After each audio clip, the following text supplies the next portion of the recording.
Eric, we have a monster episode today. That's right. Look under your beds. Look in the closet. What's there? The boogeyman, Iron Culture. Now, here's the thing, Eric. I do want to say that I feel like we had a fantastic idea for an episode before we decided to go with this one. We won't actually. I'll let you explain it because they'll think I was the one that suggested it and I was the one that tried to enforce it. It was a little game we were playing that involved different people and different options that we would do with them.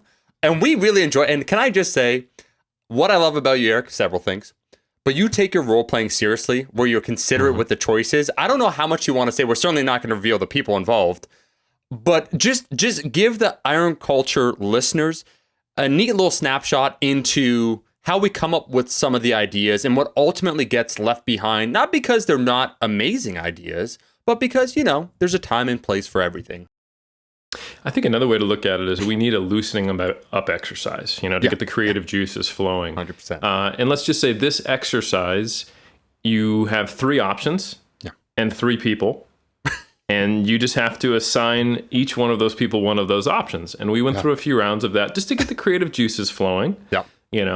I think when you can delineate between who you would, have coitus with versus who you would, kill or marry. Yeah.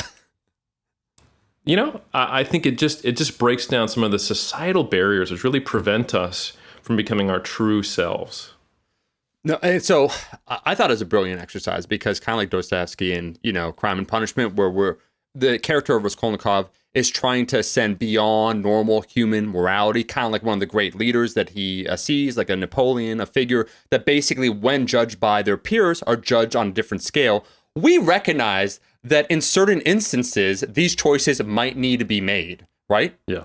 And it was just a game. It was just a thought experiment, right? We're free flowing.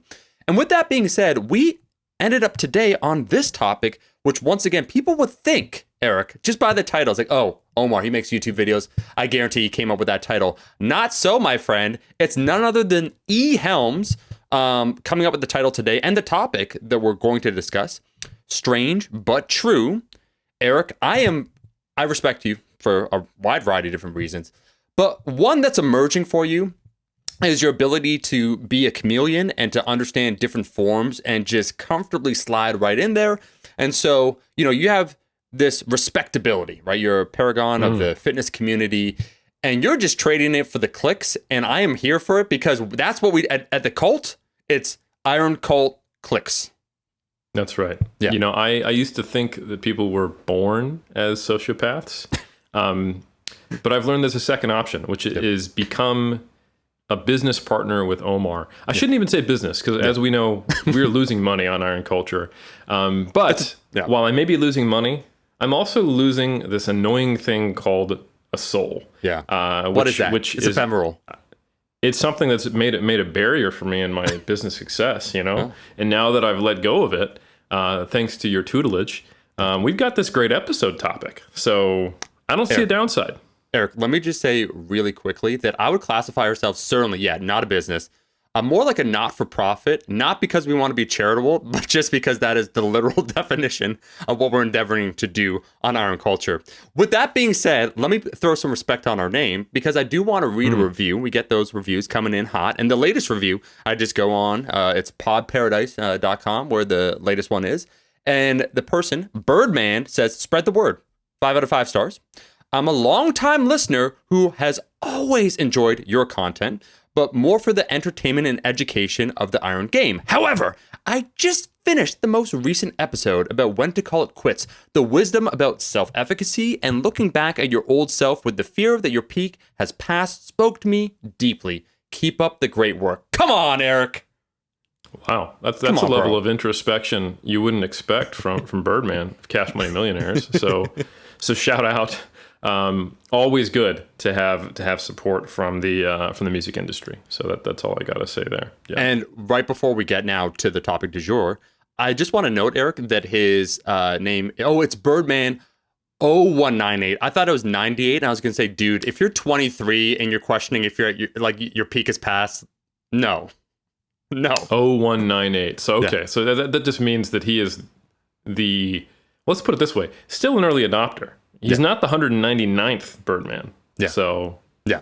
hey, you know, He's in there. So I think when we talk about either episodes that are like the philosophical underpinnings, like practical experience, or those that are vetted by research, there's a very interesting topic or area to explore, and that is what you coined, strange but true. Topics that might be regarded as neutral to a minor benefit, maybe not a major benefit, but often get overlooked when discussing certain choices one must make as a lifter. So, of course, like the big buckets, how's your nutrition, right? Like the overall programming and all these things we featured. But there are some, what I would regard as novel ideas to explore if you're really trying to uncover in that proverbial existential cave every single ounce of gains underneath those rocks in that shifting, darkness. yes, perfect. I think, there's this kind of perception, when we get into the research or the evidence-based community, in like the real sector of that community, not the one that's like, Tim Ferriss claiming being cold will make you, better than actual weight training, or the more recent trend of like hand cooling will double your pull-ups. But things that are actually true, like in the evidence-based community, it's always based around like, the basics, nutrition, training, and then iterations thereof. Yeah. And we're typically, just poo-pooing, as we like to do here on Iron Culture, like supplements or gimmicks or things like that. But, the interesting thing is there are some things that are outside of the realm of like supplements, training, or nutrition that actually can have a measurable impact. And what we're not going to do is hype those up or exaggerate them or anything like that. But I think because the quote unquote pseudoscience, or as we like to call it here, and we've talked about the hashtag science movement, pretty much exclusively focus on that, like the biohackers, right? Like everyone's already training and doing nutrition. So let's just talk about this one weird trick that will take you to the stratosphere and that all the Hollywood stars are doing that you don't know about or whatever. So we've all heard of those tropes. And I think therefore our knee-jerk reaction is that anything that even kind of remotely sounds like it falls into that realm is like, bullshit.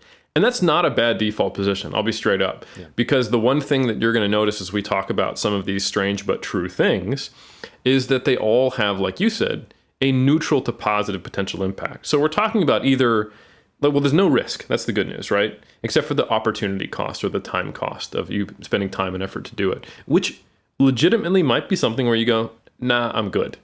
Like I got shit to do outside of the gym and the kitchen. I'm not going to be, getting a massage regularly. That's like, some of these are also have a financial cost, right? So anyway, I think we're going to position this in a very accurate way. No downside in terms of actual outcomes, opportunity costs, financial costs, sure, in some cases. And the very upper highest possible benefit you can get is going to be small. So just to kind of frame everything in advance. But we have to think about our audience, Omar. Like we often say, we've got the lifers. So they are doing a lot of things right in terms of training, nutrition. They've invested in the handful of supplements that are going to make a difference. So incorporating new things like this is relatively easy. There's not a cognitive burden, and their life is already, in many cases, I know I'm not speaking to everyone who follows Iron Culture, but many cases, I'll use myself as an example. I don't think about like, I've got to schedule my workout, or, I got to make sure that I'm on track with my nutrition. It's just kind of the way I live my life. So adding things on top of that, it's not really on top of anything. There's just the way I am on a day-to-day basis. And then I go, let me try to figure out some time to do some static stretching away from training. Or, maybe I'll get some compression garments or some other things we're going to talk about. So I'll put that out there. And I will say, like I said, not a bad default position to be skeptical of when you hear stuff like this, because it's weird. It does sound like biohacking. And as we talked about in our BFR episode, that was my initial response to BFR when I first became aware of it in 08, 09, was an immediate dismissal. I was like, okay, sweet. So I'm going to wrap my arms and then do 4 quick sets with 20% of my 1RM and get just the same amount of gains. No thanks. Let me get back to my deadlifts, you freaking snake oil salesman. And then here we are years later, and it's becoming, 2 decades of mounting research that is very clearly obvious and a useful clinical and sports application tool. So I think it's important to have that skepticism, but also to fully understand what you're looking at and look at the full breadth of the data. And that's another cool thing about what we're going to be talking about today, at least on the scientific side. I know, Omar, you're going to have some practical tips people probably don't think about. But on the scientific side, these are not me just cherry picking a single study, because you can absolutely do that and support these claims. And that's typically what happens, The biohackers will often have a single study. It might be a petri dish study, it might be an animal model, or it might be a obviously false outcome. If you look at it compared to the rest of the research, it's got 5 times the outcomes in terms of like the magnitude of effect or the consistency of it. And that's not what we're going to be doing today. We're going to be looking at some meta-analyses and kind of a broad analysis of certain areas of the research, which just tend to go under the radar because they're not lifting, they're not nutrition, they're not supplements. So yeah. Eric, I'm going to have to get back to it because I did say, what did I call in a recent episode? Those woke leftists. And so I got to play the other side by now critiquing capitalism. And I do wonder about the biohackers where people take on different identities. And often it's predicated on marketing. And what I mean when I say that is taking a look at the fitness landscape, I can't help but that people would feel when they observe it, okay, it's pretty stuffed. People are talking about the basics. The basics are the most important things. What's something, once again, novel, as you said, Eric, I can overemphasize that to the lay person listening sounds intriguing because you're not used to hearing about it, right? And people, there's that attractiveness of, I've never heard about this before. It is a hidden, people don't want to talk about, well, there are vested interests that don't want you to understand what's going on here. Of course, there's big business or whatnot. So it's like a neat way of positioning yourself in a space that's already full. So you're kind of that quirky kid in school that just decides to wear an outfit that's completely outdated at the time just to stand out, but it's not the right, bell bottoms. It's 2003. Is this the move to make? It's high school. There's intense judgment by your peers. I'm pretty sure you're going to get your ass kicked, but you do you. So I like exploring. So we're trying to understand Mr. Bell Bottom and also see if there's not some validity there. I think with another reference, I don't know what you want to kick it off when it comes to the research, but you threw some phrases out there that I think would be worth exploring because I heard BFR, I heard compression gear. I just had this image that flitted through my head of David Carradine somewhere in a hotel room. Let's talk about this, Eric. Not David Carradine's career, but let's talk about this compression thing that you mentioned maybe off air. Do you want to kick it off with that one? I am Helms. I will help you. And yes, we can talk about compression gear to start. Yeah. So tight clothing. Yeah. Talking Under Armour stuff. The stuff that the skins, all the various brands you can buy where it's pretty tight. Not only does it highlight your muscularity and shows that you spend far too much time considering what to wear to the gym and that you're willing to buy a shirt that costs $80. It also might actually have a purpose besides fitness virtue signaling. Okay. And that is that it might actually help recovery. So this is something that has been, and you might have even heard some of the advertisements around an Under Armour or a Nike or something like that. They actually do have research departments and they will sometimes promote this in their messaging. Not all the time. It's not super common and they don't really articulate it that well because ultimately they know all the other things I mentioned are going to be sufficient to get you to buy it. But yeah, compression garments actually have a pretty good track record in the research as a recovery modality. So there's been a number of studies where in the 24 hours in the post-exercise phase, so most of the muscle damage studies, they'll bring you in and they'll do a bunch of eccentric contractions, high volume of training, drop jumps, things that are going to make you really sore and will also reduce force production in the subsequent days. And then what they will sometimes do is they'll compare various modalities of recovery. And one of them is wearing compression garments. So the muscle groups which have been trained, you would simply wear, let's say, for example, you did a high volume squat day, some leg extensions, and let's say some reverse Nordics, so you got long muscle length training. Your quads are toasted, right? And that was Monday. You want to come back and train on Wednesday, and you're I don't know if I'm going to be good to go. And my performance is going to be down. Volume's going to be hurt, etc. My motor patterns will be off, and maybe it's not going to be as effective on my, even if it's just an easy power day or something like that. So we have a fair amount of research that would suggest that if you're wearing relatively tight like let's say essentially bike shorts is what we're talking about here in this case, you would probably see an accelerated recovery, so lower scores for delayed onset muscle soreness and enhanced actual recovery of force production. So you might have a better workout if you were to spend most of the day after your workout and then say most of Tuesday wearing those bike shorts, for example. So and this isn't just like a single study, like I said. So there's a great systematic review and meta-analysis, and I'm probably going to mispronounce this. It's Dupuy. I'm not sure at all, from 2018. Dupuy. Exactly. Dupuy. Don't know. So I'm probably offending some culture, but it's Dupuy, and I don't know how to pronounce it, so I'm just going to spell it. All right. Yep. And it's an evidence-based approach for choosing post-exercise recovery techniques to reduce markers of muscle damage, soreness, fatigue, and inflammation. So it's great. Look it up. And one of the things that I think is probably the lowest hanging fruit, and I'll explain why, because it did go over other recovery modalities, for example, cold water immersion, as well as massage, was compression garments. And so, yeah, multiple studies have found this to be a finding. So it is something that you could probably implement, which I think is pretty cool. So the reason why I started with compression garments, again, is because it's a one-time cost, right? Just make sure you wash it regularly, please. For the love of God. You're wearing the same shorts for 24 hours after a workout especially. Wash yourself first. Put on the compression garments, okay? Don't be gross. And there's a few other instances where not being gross is an essential aspect of these. But the reason why I brought up compression garments first is not because they had the largest effect size. In fact, in this meta-analysis, what had a larger effect size was actually getting a post-training massage, right? Makes sense. Very similar. It's basically manual compression, all right? And there is data to show that if you were to do a workout, and importantly, the information we have in the same meta-analysis is that actually that massage needs to occur not on the following day, but on the same day. So you finish your workout, and again, don't be nasty. You take a shower, Omar. Okay, don't just go right to the masseuse and be like, you know what, they're used to this. They touch people all day. No, be kind to your masseuse. All right. So finish your workout, take a shower, go to the masseuse. Again, there's data to suggest that would actually enhance recovery, potentially leading to better performance in your next workout, lower markers of soreness, fatigue, muscle damage, all that good stuff. But here's the thing, Omar. I don't know about you, but how much does a massage cost in Toronto?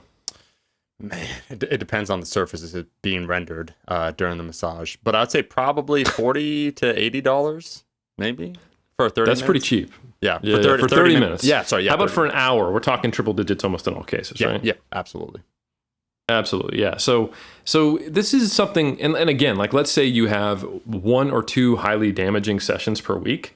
Like I'm not expecting people to basically spend more on massages than they would even like say like their monthly coaching from like an online 3DMJ. That's I don't want to discuss our prices online, Omar. Come on, how dare you? Actually, you can just see them on 3dmuscle3d.com.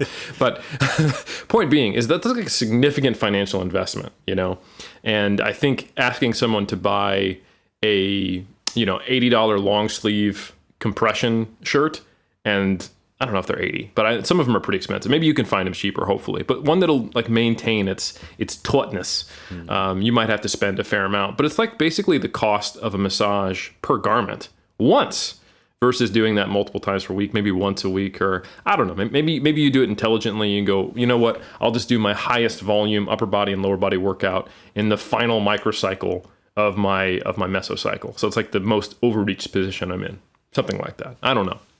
But nonetheless, massages actually had the largest effect size. They seem to be the most efficacious modality for recovery that was shown in this in the systematic review and meta-analysis. However, again, I think there's probably a lot of variability in that. Like there are tons of different massage techniques. That's not something that was explored in this. There are different modalities. There are different skill levels. I don't know how much that stuff matters, or how much this is just basically the benefits you'd get from compression plus some personal touch. We're humans. Most of us like that.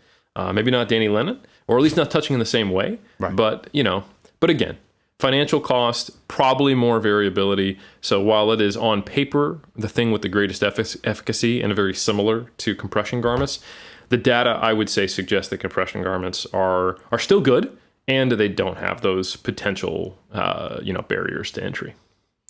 Eric, who knew that rub and tugs could assist greatly with recovery? The thing is, I myself, it was disastrous. You went straight there. You hinted at it before, and now you just said it. I'm doubling down. Right. It was disastrous because I went in there and he said, "Sir, you need to put some clothes on. Like, what are you doing here?" And he said, "Also, this isn't a massage parlor. This is a gym."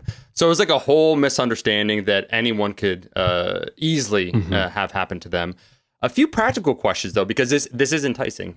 Because a lot of people will market ART, and we'll get to that in a second. But compression gear is the one, because I agree with you. Under Armour, guess we're never being sponsored by them. They could be very expensive. Did they measure not the compressive force, but like the garment that they wore? Because I assume there's a certain threshold one must have.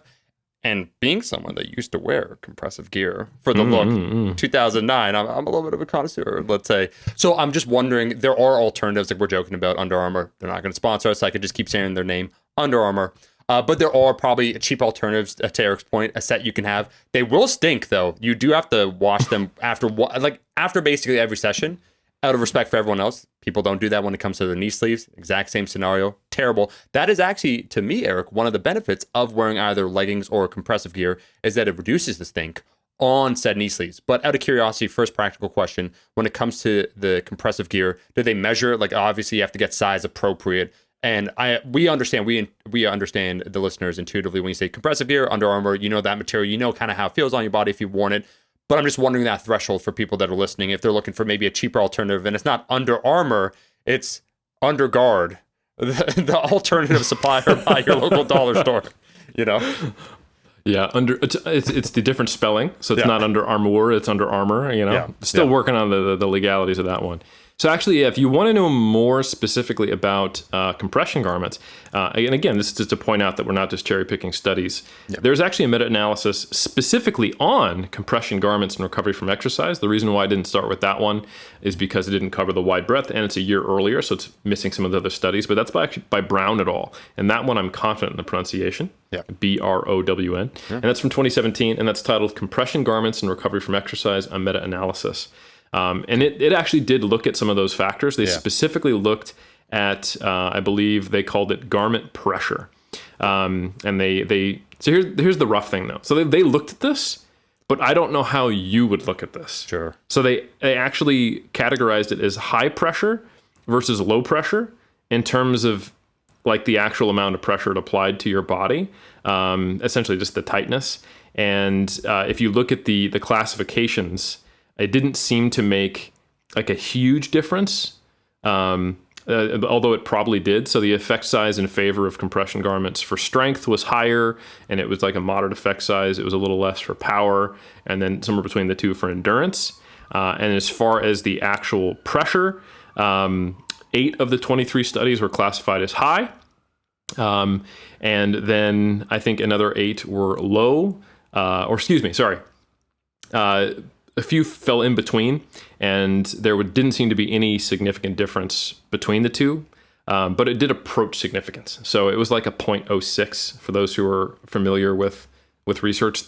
Typically the cutoff for what is considered a significant finding that's not due to chance is a p-value of 0.05 or lower. This had a 0.06, and it actually found not what you'd expect. The typical bodybuilder thinks, go hard or go home, that there might be a benefit of lower pressures versus higher pressures. So the good news is that you probably don't need to buy anything fancy, specifically made to be tight for compression garments. You probably can just get something that fits snugly but isn't uncomfortable, and you would probably get the benefits.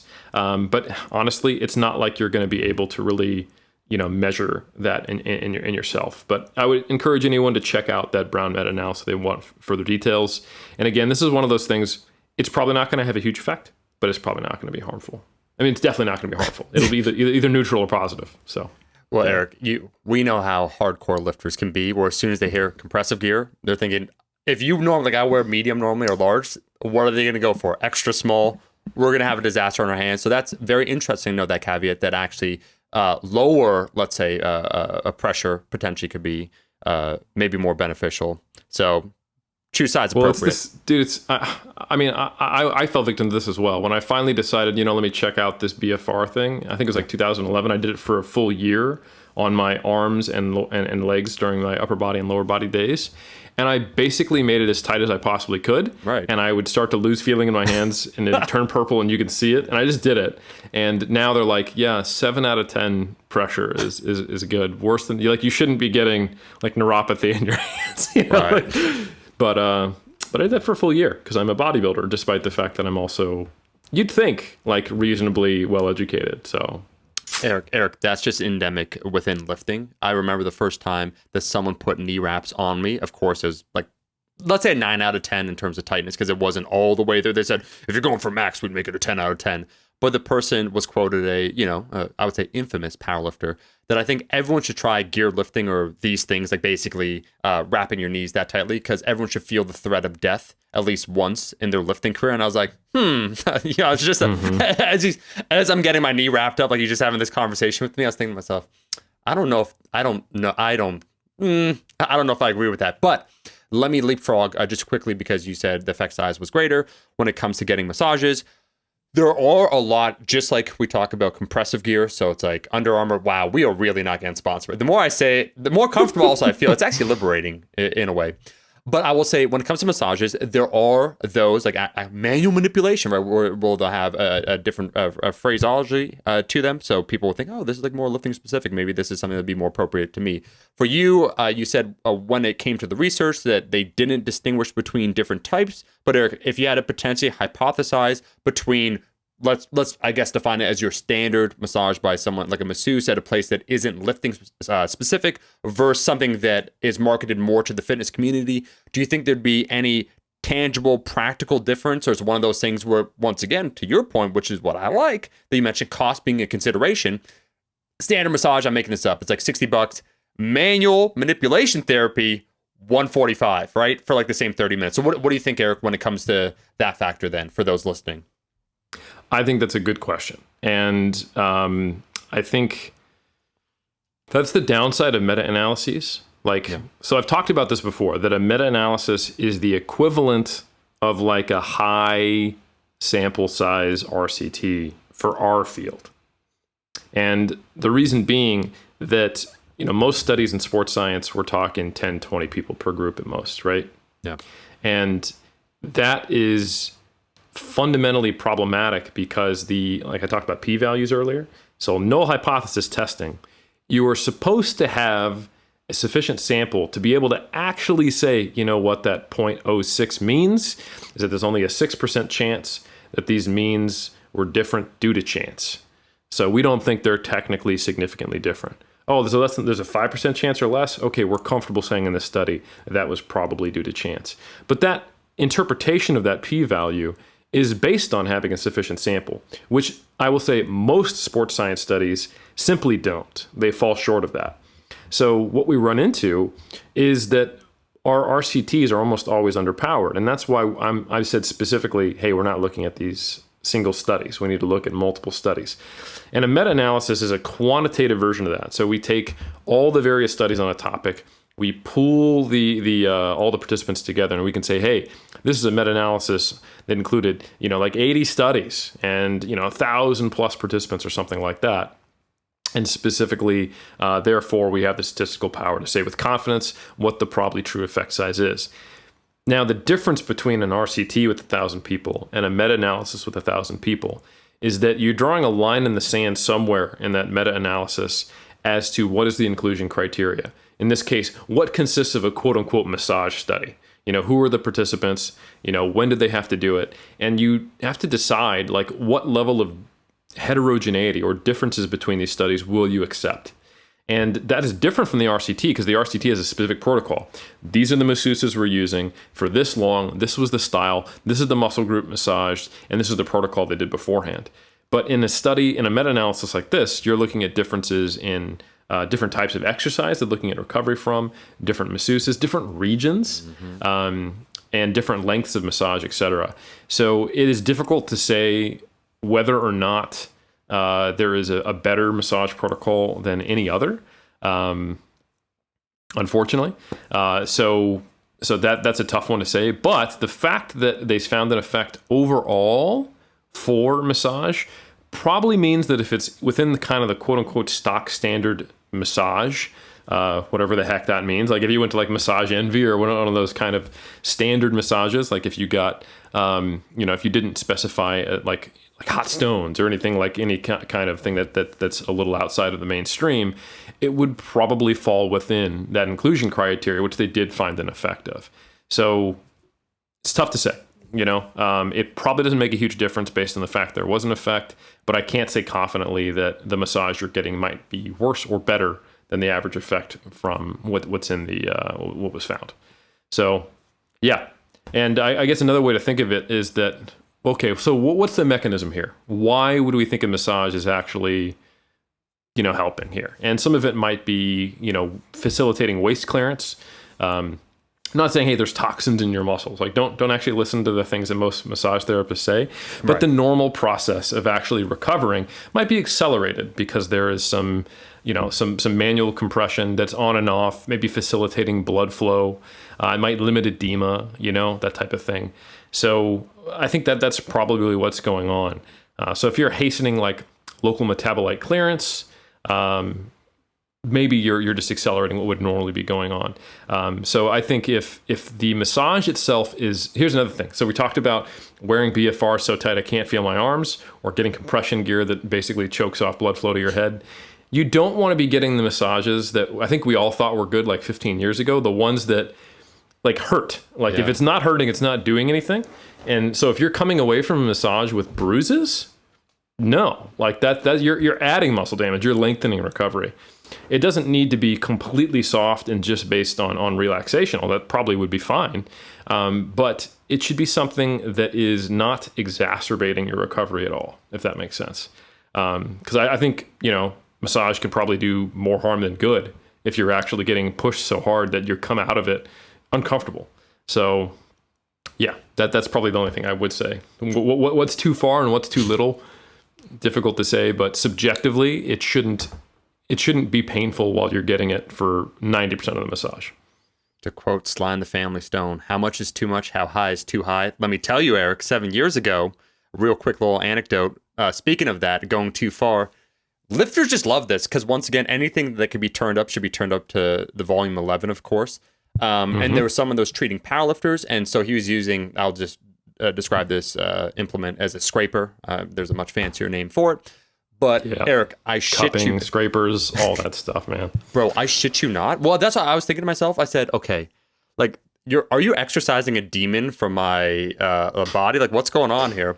Where I think people have that association with like pain, like also either as lifters, like pain being either a good thing or it's a good sign, or it's indicative that something's happening, right? Because if basically you have like a massage and it feels like comfortable, like maybe slightly uncomfortable, it's like, did it do anything?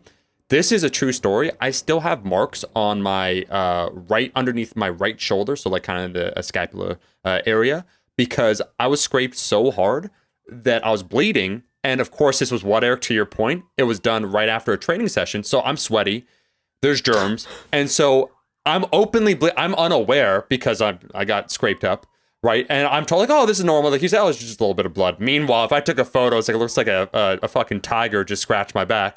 Anyways, also because I'm dirty, I haven't showered. All the dirt and grime just went in there, and it basically equaled deposits of just junk that then so you got a staph infection, bro. It was like the skin texture to this day. If you like, I could take a photo on my under my right shoulder is markedly different than my left because of that scraping session. Permanently damaged by something that's supposed to facilitate recovery. Yeah, exactly, dude. Exactly. Honestly, that's not uncommon. That's the thing, is we want to be looking at neutral to positive recovery modalities here. But there's some wacky shit that you see athletes do. And like they come away and they've got all these pock marks all over their back, or they look like they've been, like you said, mauled by a lion. I am not confident that those are just neutral. You're basically going, all right, what's the negative effect of having some minor tissue damage versus the positive effect of the placebo effect? And often we see it probably comes out in the wash because it's not like preventing people from winning NBA championships or whatnot or going to the Olympics. But we don't mess around with that here in Iron Culture. We're not stupid. That's silly, okay? athletes' Instagrams are not on the hierarchy of evidence. Mine is, though. Hey, Eric, real quick, to give athletes a little bit of credit, when you're at that Sure. high level, you're always looking for that competitive advantage, and that's where you have to go into the wilderness. And so they are at the forefront of kind of pseudoscience because they're willing to take that risk. And to frame it the way that you said, is it neutral or positive? Man, I think that stress, like the stress response I felt getting scraped up, I would forget like the potential infection I suffered on my back. I would say it was negative, right? I don't know what I'm about potential, bro. Everything you described was like you definitely got an infection. That's what, Eric, infection. So I could look past that, but the actual experience itself, where it was stressful, where it was just uncomfortable and it was painful. No, it was not. Like I guarantee the like it was just whoosh, shooting up. And what I like, Eric, real quickly, we're kind of, today is American Black Friday, the day we're recording. Who knows when it's going to come out? But we're almost like they're savvy financial advisors, where we're taking that into consideration, because nothing in life, that's why we're critiquing capitalism, is free. And I think some people that are biohackers that maybe sell some of these services, they have to mark them up to justify what they're doing, to make that their profit. So they have to make them sound lucrative. My question for you, because I don't know if you mentioned it during this podcast or off there, I know there's another recovery modality. Do you want to go there next, Eric? What do you want to discuss next as one of those strange but true things? You can go anywhere and everywhere. Absolutely. Yeah, no, but first I just want to big up you. I agree. Like, we can't throw too much shade at some of these athletes, because a lot of anecdotes that you will see that are false are not just completely out in la la land. A lot of them are just like extreme versions of something that actually does work. Like, oh, massage is good. Well, getting punched in the back basically repeatedly must be great. Or right. Scraping the first layer of skin off until I bleed. Or, putting a bunch of cups on my back until I have, what looks like a really bad case of the mumps or something. So I get it, like you're just trying to go to the next level, quote unquote, of something that, like I discussed, massage actually has some evidence behind it. So yeah, there was basically three main findings in that first systematic review and meta-analysis on recovery modalities that seemed to work. They were massage, cold water immersion, and compression garments. We started with compression garments because no downside and probably the cheapest. Then we went to massage because, again, no downsides if you do it right, but definitely not the cheapest. And then the last one is actually the cheapest, cold water immersion. Yeah. But the issue is there are potential downsides. So we've all seen athletes take ice baths, cold showers, go to these cooling tanks or whatever, zipped up to the neck kind of thing.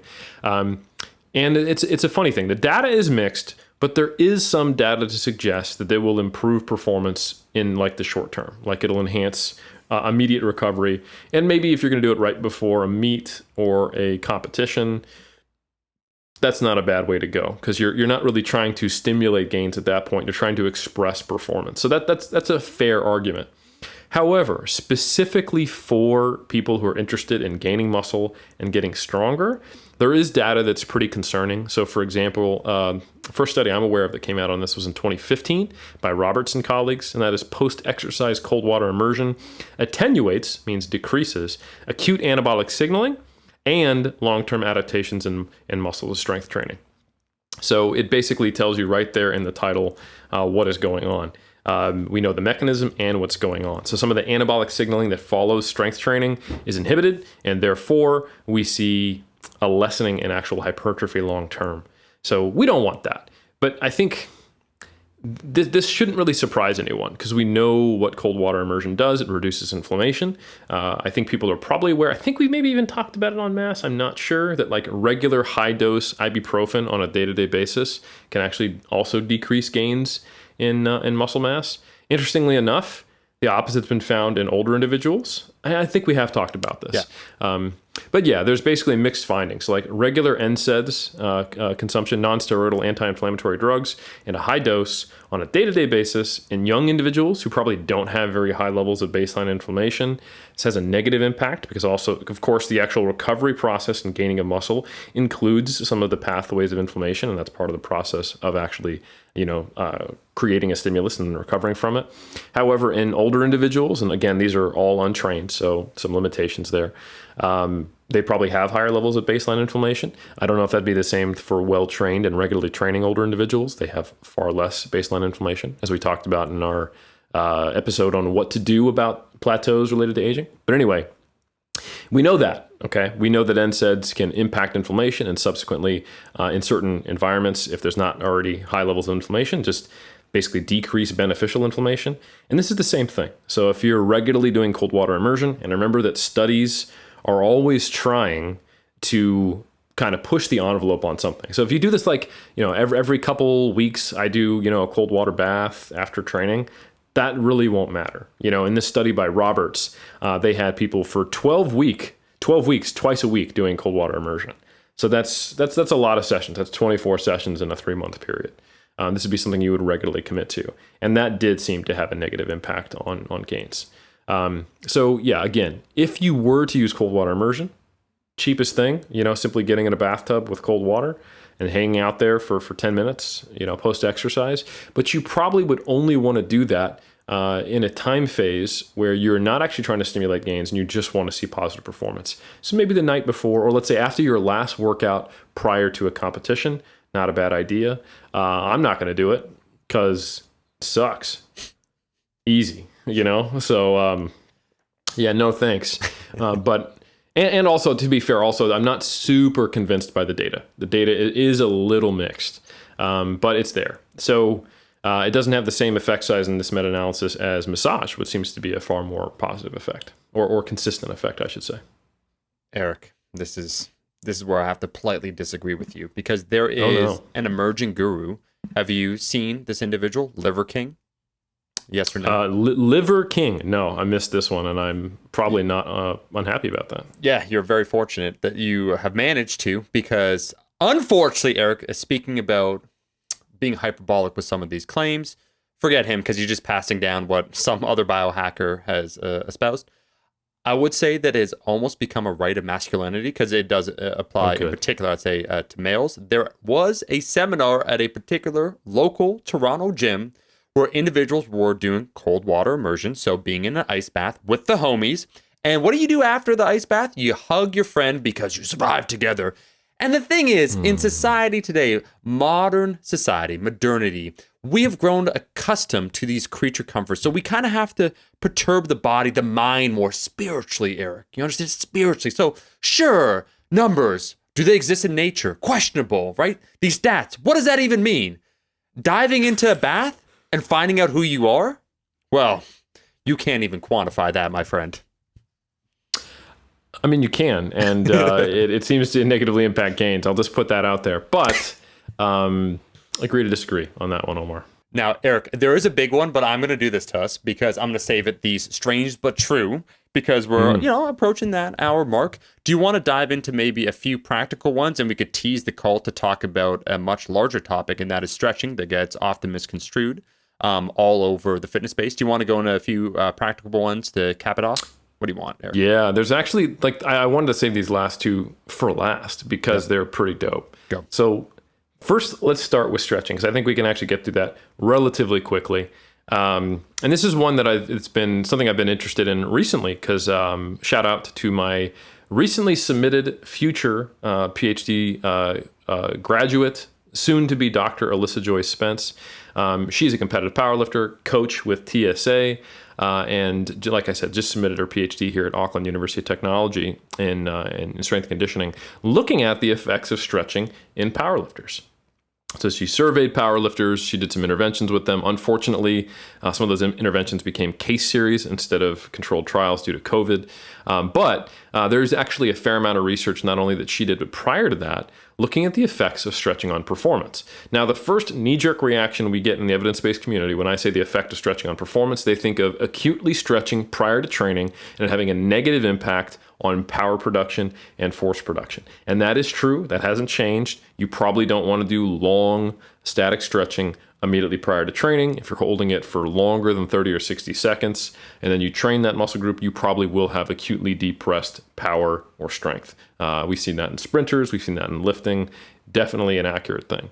If you want to incorporate stretching in your pre-workout routine. Just make sure that it's early, and after it, you do some dynamic movements, and then you do your actual warm-ups on the bar before you get back to it. And ideally, don't hold them for that long. Just hold them for, say, less than 30 seconds, okay? You can also do foam rolling as a way to potentially increase extensibility without having that decrement to force production. So foam rolling, dynamic stretching, which is basically just like movement prep, and then short static stretching, all before you actually do your final warm-ups. And boom, we've covered that topic. That's easy, right? That's how to not make stretching have a negative effect. Yep. But what you're probably not aware of is the effect of chronic stretching, so stretching over a long time or a long-term period rather than the acute effects we were just talking about, when they're done away from training on potential adaptations. So for those who are or maybe aren't familiar with this, the stretch shortening cycle, when a eccentric contraction precedes a concentric contraction, like say in a counter movement jump. You know, if I was going to go dunk a basketball, I wouldn't just stand with my legs straight and then just try to jump straight up. I would duck down and then jump up.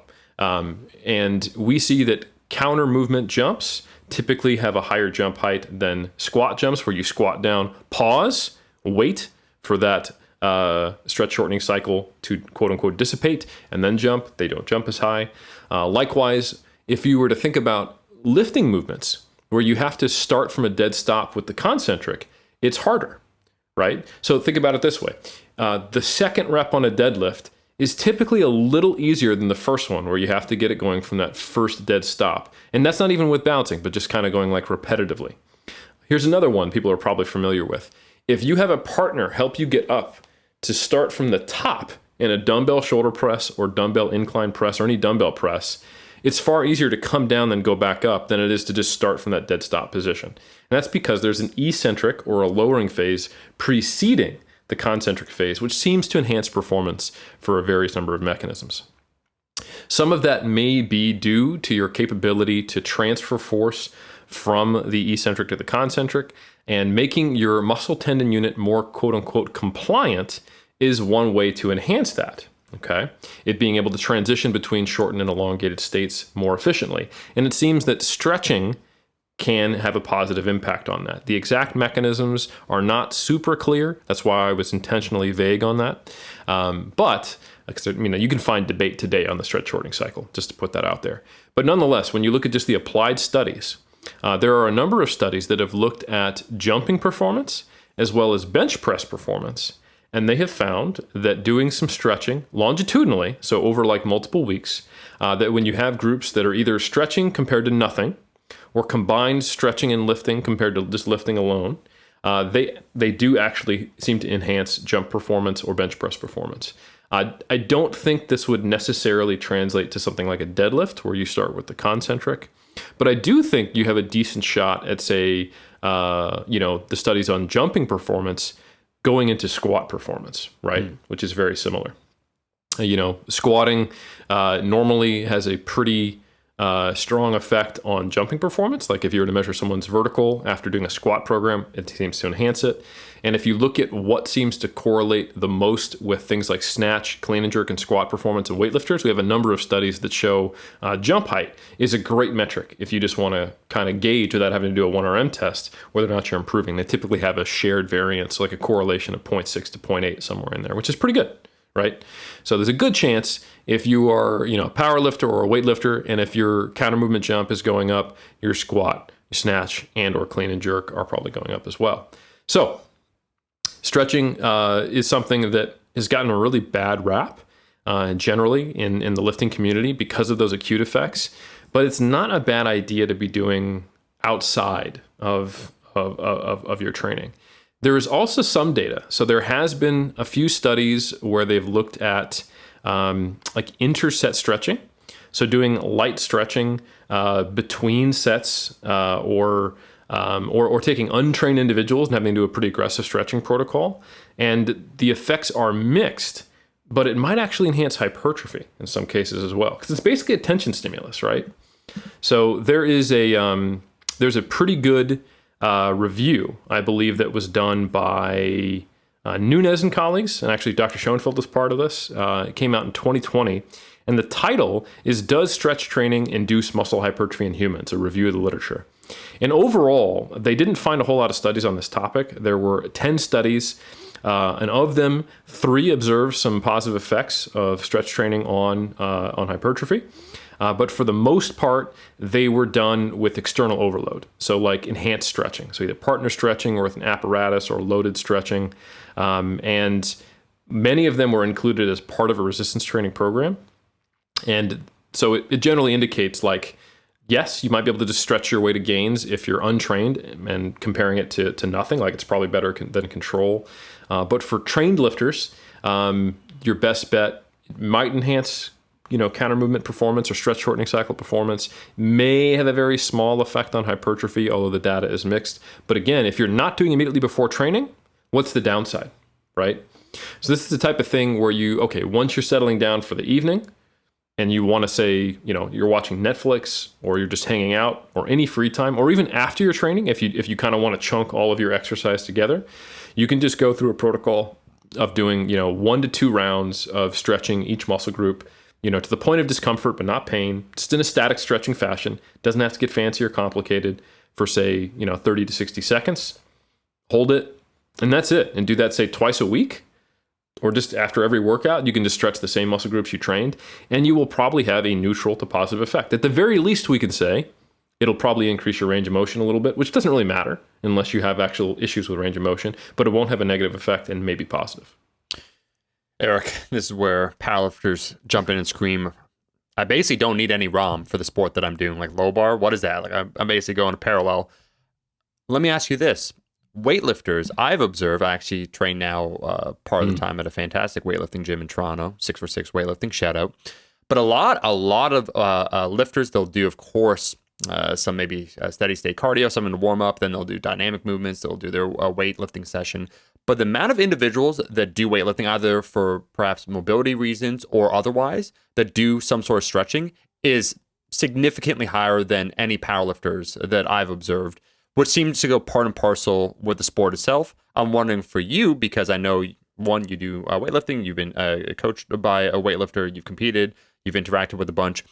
Across different disciplines, what have you observed? And then strongman and strongwoman competitors just laugh at everyone and say, like, the movements we do are the movements that we do. Like, nah, we're already moving in odd ways all the time. Don't worry, we got it.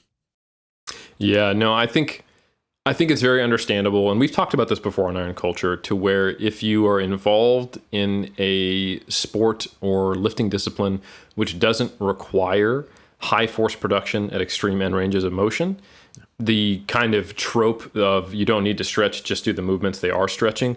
It's a true statement, right? Like if I have a bar on my back and I have 300 pounds and I sit in a deep squat position, do I really need to be spending some time throughout the day, like sitting in a squat position, trying to stretch out? Probably doesn't matter, right? Like I just did it loaded with 300 pounds, bro. However, like if you can't get into that position in the first place, then you can't really access it to do the exercise. And that was a huge thing that I experienced as a weightlifter, a thing that a lot of masters weightlifters experience. And just, it depends, like for whatever reason, just due to your individual, biomechanics, you struggle, but you can reach your range of motion, but not quote unquote normally, or at least you need to maintain a certain amount of work to access it. It probably needs to become part of your warm up.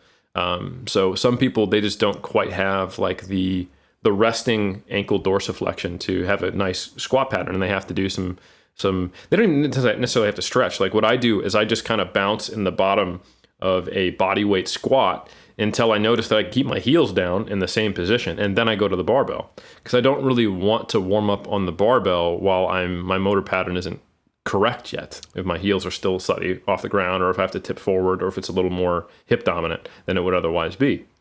So I'd rather just get that out of the way with body weight, where I'm not thinking in my head, this is how I need to squat, and altering my motor pattern. So yeah, when I was a weightlifter, and I know many weightlifters and coaches will talk about this, static and dynamic stretching, partner stretching, assisted stretching for athletes who had trouble getting into strong positions, and then coupling that with types of movements that put you in that end range of motion with needing to produce force. Because you can't just stretch and then like, oh, it's time to do a jerk. So for example, I worked with Quinn Hennock, shout out, he's been on the podcast a number of times, and he really was trying to help me get stronger at the end range of position of supporting a jerk overhead by doing jerk supports. So you would set up the pins at the top of a rack, and you put the bar up there loaded with something typically around your max jerk or close to it, and you get into your position, and you split underneath it, and you stand up with it already with your elbows fully extended, because I had a really tough time being strong in elbow extension and shoulder flexion. And I would often miss jerks due to soft elbows.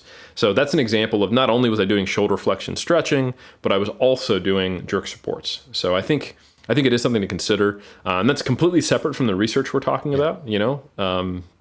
There are studies that show enhancing, muscular endurance, strength, performance, power, and some scant evidence that may be hypertrophy as well in humans. But yeah, that would be almost a side benefit of just something of helping you actually access the range of motion needed to perform your lifts.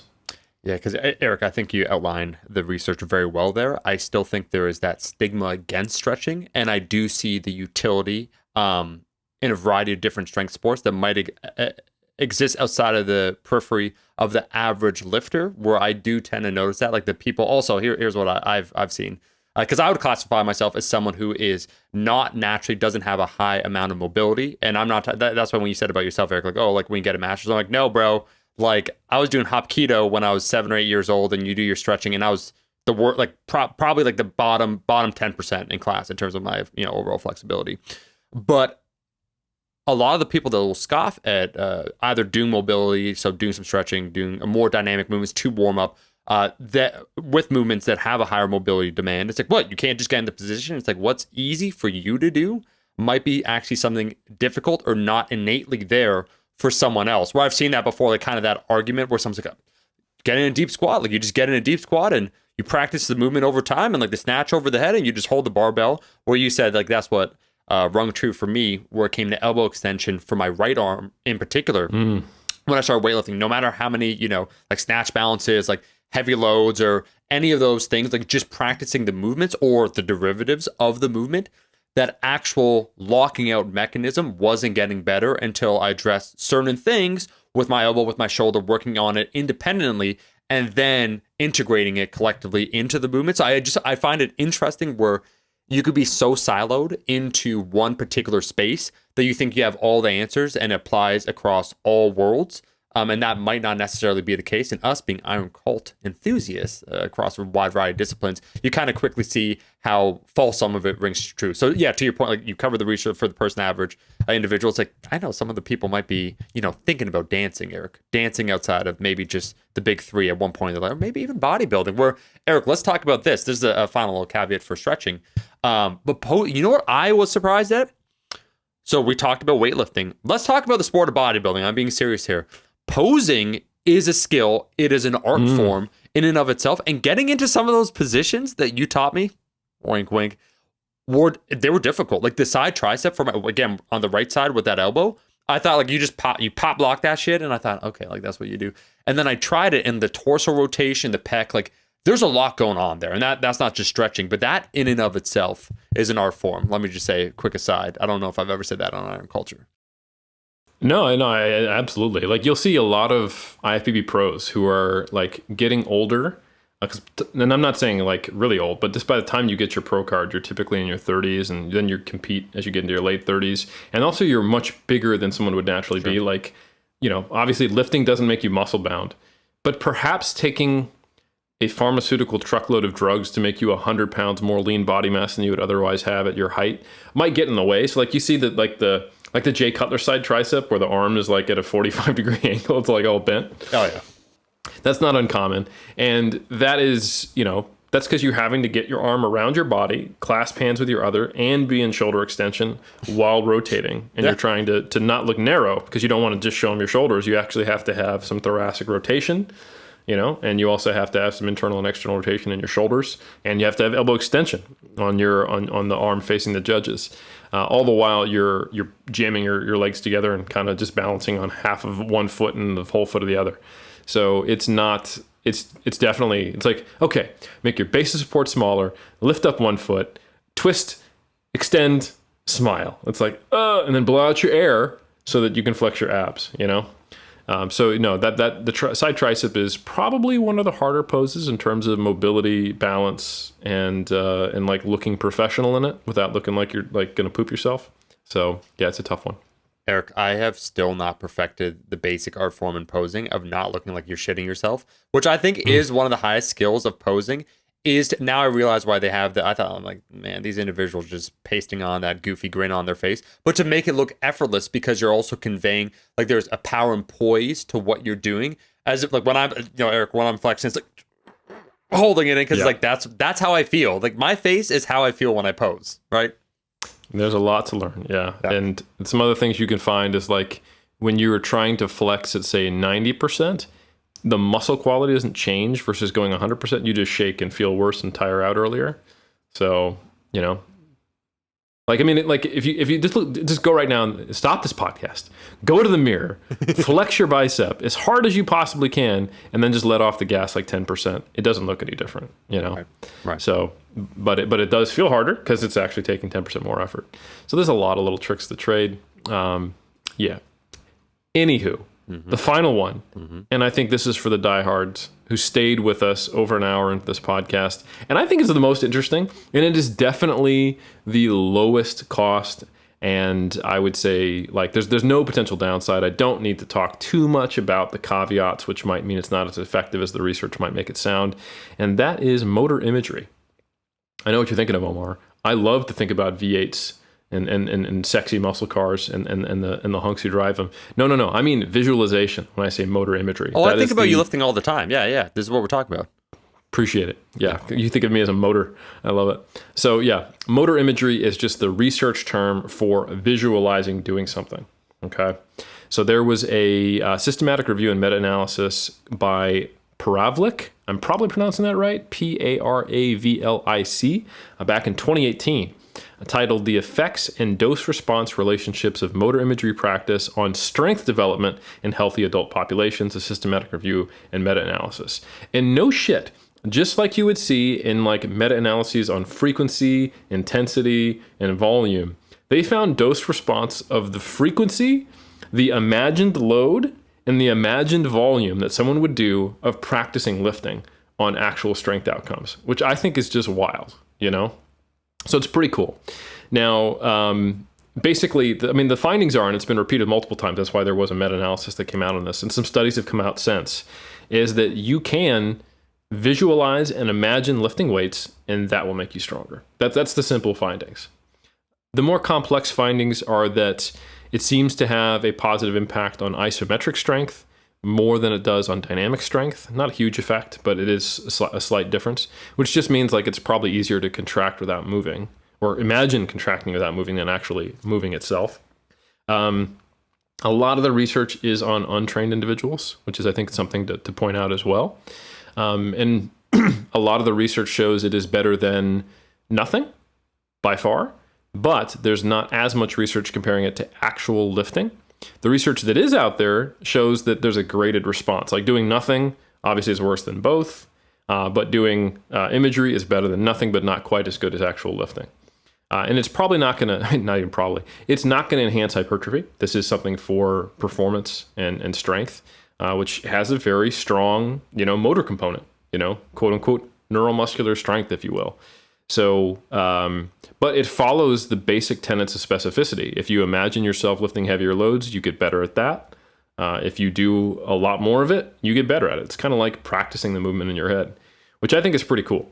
One thing to consider, though, is sometimes people think of imagery in this purely additive way. It's important to remember that when you're actually lifting, you are getting the effects of visualization because you're actually seeing it and it's really happening. So this isn't just like this one weird trick you're adding on top of it. It's basically a portion of what you already do, but imagined and without the actual physical practice. So that's probably something to consider in that when we look at untrained individuals, they are still learning the movements, right? So there's probably going to be an enhanced effect there. So I don't have high expectations for imagery for trained individuals who have got pretty well developed skills, but I think it can be a great way to ensure you don't see a regression, say during deloads or time off, or if you're learning new skills, or something just to throw on top for, again, that kind of neutral to small potential benefit that we've talked about, Omar. And like if you're going through a peaking phase, and let's say your elbow or your knee is banged up, or your hip, and you're like, you know what, I don't need a ton of volume right now, but I really do need to increase my top end strength. There's probably something to imagine yourself going through a 1RM. Now, when I say imagining, I think people, they might have various levels of conceptions about what that is. But in visualization, here's another potential limitation of this research. They are using specific protocols that they teach the people beforehand. Okay. And they have found that first person visualization is better than, say, third person. If you're not familiar with what I'm talking about, think video games. Like Grand Theft Auto is like a third person shooter. And then first person shooters we're all familiar with. It's like looking through your own eyes. So I personally, Omar, I struggle with actually doing first person visualization. I have trouble getting colors. Yeah, I have trouble. Sam, I do too. I have trouble getting colors. I have trouble getting clear images. But if I imagine basically seeing my own videos, because I think I've seen them enough, and I've seen other people lift, I can imagine that pretty well. And I can get my heart rate up a little bit, and I can actually feel like I'm doing it, and I can imagine what it feels like. But first person is really challenging. They actually have to sometimes train people to do that. There are even some sports psychology and imagery researchers who will use like the VR goggles where they record something and have someone do it again to train them to get better at it. So I think that's important. Another limitation is that sometimes for these visualization studies, what they will do is they will screen the participants. So you'll volunteer for the study, and they'll give you a questionnaire on your motor imagery ability. And if you score really low on it, you won't be in the study. So that's not in all research, but I've seen studies where they basically say, hey, we included anyone who had like an average or higher score on motor imagery ability. Because if you're someone who just really can't visualize, it might not work at all, and it could show a quote unquote, inaccurate negative effect of imagery. But I don't think that's inaccurate. If we want a random sample of the population, and a lot of them are really bad at visualization, and we're trying to get a population-based statistic, we'd want to know how they drag down the average effect, right? So just be aware, if you're terrible at visualizing, you can only do third person, you're probably not going to get the same type of effect that's observed in the research. If you're trained, it's going to be a little less. But that's not to say that it still wouldn't have probably some positive effect, which I think is pretty cool. But you're actually going through the process of everything. So you're trying to make it as realistic as possible when you do this visualization.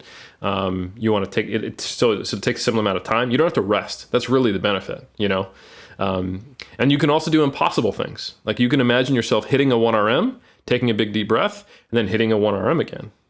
Like you can do 3 by 100% 1RM when you don't actually have to lift it, So you're only limited by your imagination, time, and your ability to accurately visualize. But yeah, when you look at the meta-analysis, it's pretty cool. Like the guidelines that they suggested, the starting guidelines, with the greatest gains in strength, we're doing a frequency of 3 times per week and doing 2 to 3 sets of imagined lifting per session. Imagining yourself training at a very high relative intensity, so around a 1RM, and each session lasting around 15 minutes. So we're talking about 30 to 45 minutes a week, where you just go, 2 to 3 times a week, I'm going to sit there and imagine myself going through the lifts I'm actually trying to get stronger on, and doing a couple sets of like 1RMs, and spending like 15 minutes each time, like really trying to get good images, and think about the smell of the room, putting chalk on your hands, the whole 9 yards. Eric, so a few things. I only wasted my time a little bit by visualizing you lifting, but I don't think that was a waste of time. Second, I would say that's why I was curious about the specific parameters, because I would put forth that I think a lot of experienced lifters do this unknowingly, just in terms of getting ready for a block, preparing themselves. And I could speak for myself personally, that as the weight gets heavier, I will tend to visualize heavier sets as a way of preparing myself mentally of what's to come. It is from third person, I'll say, interesting enough. And I could say this 100% works, at least from a music perspective. And in that way, what's wild, because I'm looking down at the instrument, either guitar, bass, piano, doesn't matter, like chord voicings. I'm looking at like the fret hand as I do first person when I'm playing it. So that's first person. And that absolutely does help with the association of like the fret, and then the note, and then, like I said, the chord moving up and down. I sometimes have a little bit of insomnia, and to help me with that, I will think about basically either playing and all the sounds, and so just going through it, or sometimes I'll just imagine myself, because it sounds boring, but it's interesting enough to me to zone out of the next session for the day, where I'll walk through it. I do think of things like audio cues, so like what music I'm listening to, like the overall ambiance of the room, like how it feels. It is third person though, to your point, Eric, because I've watched myself lift so many times on Instagram videos. But I'm not unusual in this. That's what I was going to say. I'm curious from your perspective. Not in a regimented, like, let's visualize because visualization is going to help. It's just like a natural consequence. I think for me, if I had to describe it as a catch-all, it's like preparedness, right? Where I'm just I'm going over the scenario in my head, different permutations. So like the way when it goes for 1 rep max, I'll usually start thinking about it a few weeks out. Not in a concerted way. I'm not conscious like, all right, like 1 rep max, better be prepared. But it's like, how's it going to feel? Like, okay, it's going to feel heavy. Like, you get underneath the barbell. Like, what are you going to do? You're going to do, it's like left step back, right step back. And then it's kind of like just playing the game over and over again in your head out of curiosity, because it's not regimented. It's not intentional in me setting it up, but it's just a natural consequence, I think, of lifting. Do you find many either high level lifters, or let's just say experienced lifters, kind of go through some sort of process like that? Because we both do. I was unaware of, the specific research, but that's just something that happens, Absolutely. I think what you're describing is a couple parts ritual and a couple parts, like you said, preparation that might even extend to the day or days leading up to it. Yeah. When I compete in strength sports, I absolutely think about all my attempts, multiple times for as soon as I've got an idea of what they're probably going to be. So like 2 weeks out and leading on.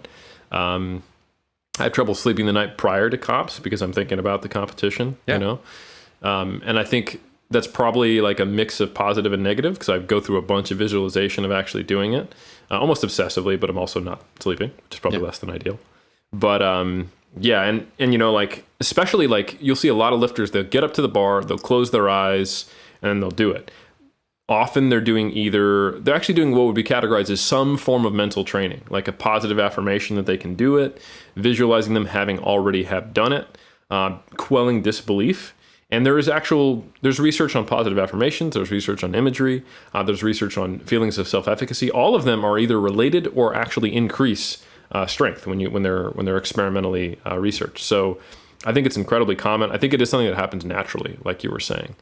I feel like there was actually a study recently on like some of those, the rituals that lifters go through, like movement rituals, what I'm talking about? Yep. I'm trying to remember what it was, and it's not quite coming to mind, but I know there was a study that recently came out that was like, hey, let's go through kind of like a pre-lifting ritual. Like, shout out to our boy, Jonathan Keiko, who we've had on the cult, new world champ, and he has a very distinct deadlift setup, Yep.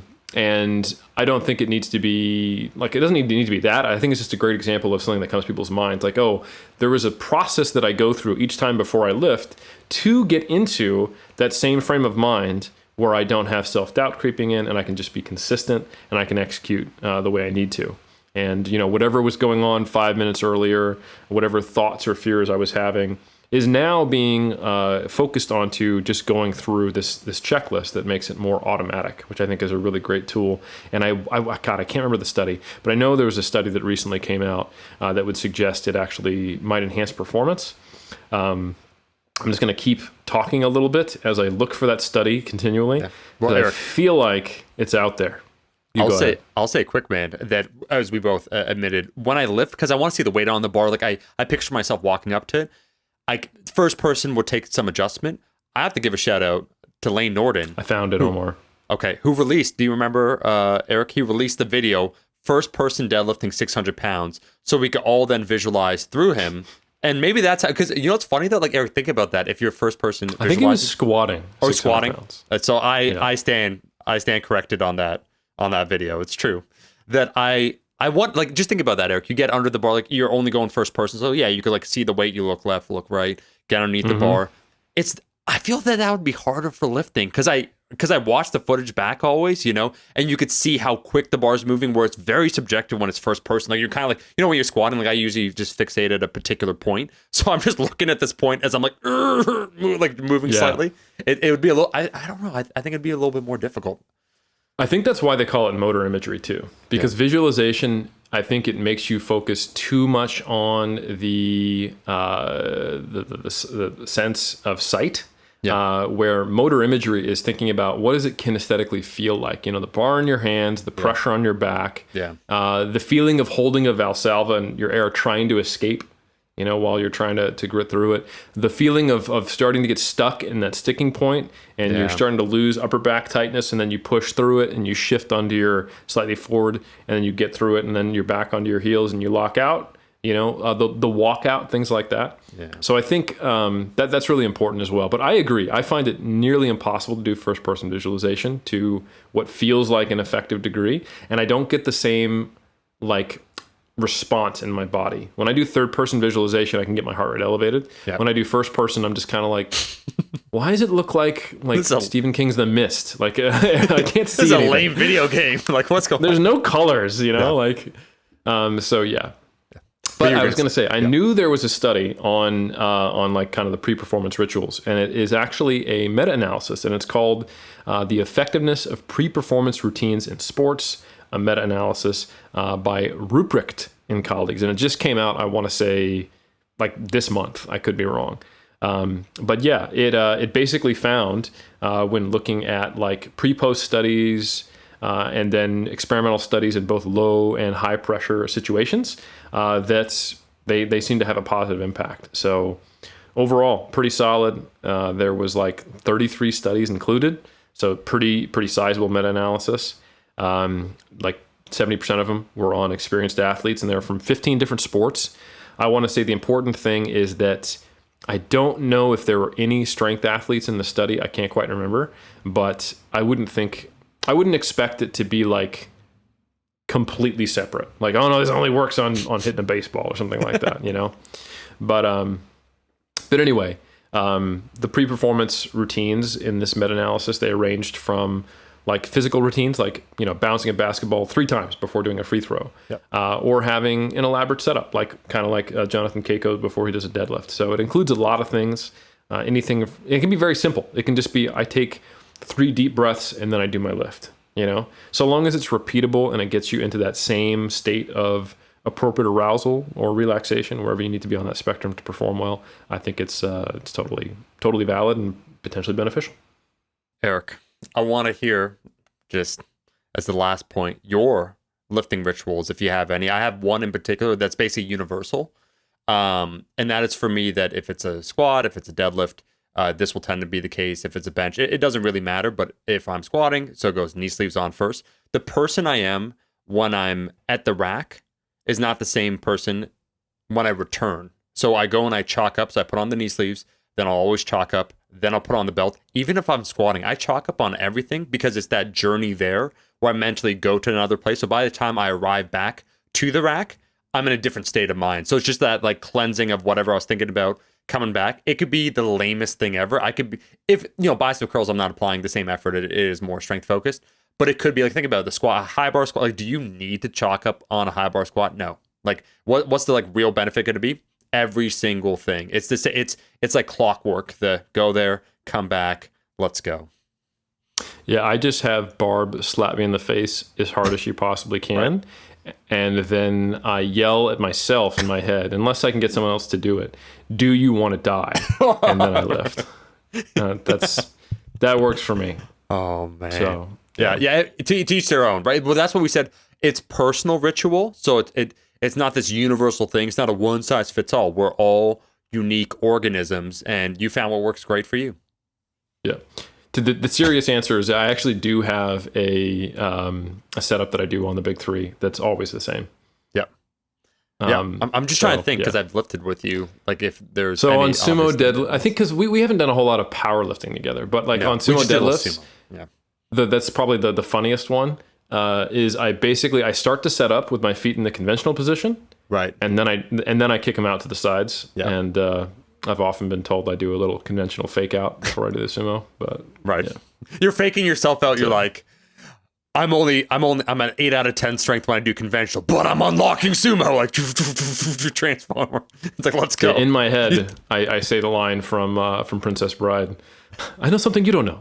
I am not left-handed. Right. Yeah. Oh Yeah. my God. That is a good film. I will say that I think we've given enough strange but true because you want to leave them wanting more because I do believe there are a ton more. These are all practical takeaways for people that to consider. You could put it on your own abacus, how you weigh things, the financial considerations, time investment, impact that you think that you would receive from doing any of the above. But they are notable in that they're worth a consideration. Absolutely. Eric, do you want to say anything in closing? No, I would just say for those who are still trying to establish a regular, consistent, high effort, progressive training routine or a basic structure of nutrition, hit save. Hit listen later. Or, I mean, you've already listened to it if you're this far, but consider implementing this. For those who haven't already got those things in structured place, focus on that first. Listen to this later. For those who do have that kind of structured, conducive environment to making the gains, if you're successfully farming muscle on a day-to-day basis, you've got your agricultural industry of myosin and actin pumping out new myofibers on a regular basis, add it in because it's low-hanging fruit that you can add to your orchard of biceps and just good stuff, So yeah, that's the way I view it. Small return on investment, but easy investment. Easy money. Okay, look, just stay tuned, everyone, for our, we worked Masculinity in Crisis tour, which will feature the ice bath of spiritual growth. At the end, you won't be I'm not doing it, but you are. Yeah, we're and you can hug each other. I don't want to touch you when you're cold and clammy. No. We're actually shaming you because sometimes negative reinforcement is the only way to put you out of your funk. There's no research to support that. That is us just telling you, and you have to take us at face value with what we say. Stay tuned, 2022. Yeah, there's nothing that will make you fight harder to become a better version of yourself as a man than getting out of ice water naked in front of Omar and I, who will be specifically looking at your manhood and then giving you a rating out of 10. Yeah. So, you know what? For me, I have to be told that I am the worst for me to actually find any motivation to improve. Yeah. Without self-hate, there is no self-growth. And I'm pretty sure Gandhi said that. Yeah. So, folks, look it up. It's one of those things they don't want you to know because sometimes the truth, well, it's revolutionary when you think about it. And what you've been told, well, that's just a little lie that's been spread around the world a couple times. So you can go ahead right now and spread some truth by leaving a rating and review. I mean, this is a not-for-profit by the very real definition. I feel like maybe we're more accurately defined as non-profit than not-for-profit. Right. Because this isn't really a choice. This is just what has happened. Right. We're non-profit. That's absolutely true. Are we not for-profit? No. That's a good point. Because I feel that would box us in from any of our future choices, like the Masculinity in Crisis tour. Like, let's say, Eric, 2022, the balance sheet at the end of the year for Iron Culture plus $10. Well, we're going to give that away. We're going to give away $10. No. We're just waiting for something to hit, If it's not the Masculinity in Crisis tour, it's going to be something else. I think we just haven't hit on that magic formula yet. We are the cryptocurrency of the fitness space. When it hits, everyone's just going to be regretting they didn't invest in it. So go ahead, leave a rating review on iTunes. We'll do our best to read some of them. Thank you so much for listening and watching another episode of Iron Culture. We'll catch you every single Monday.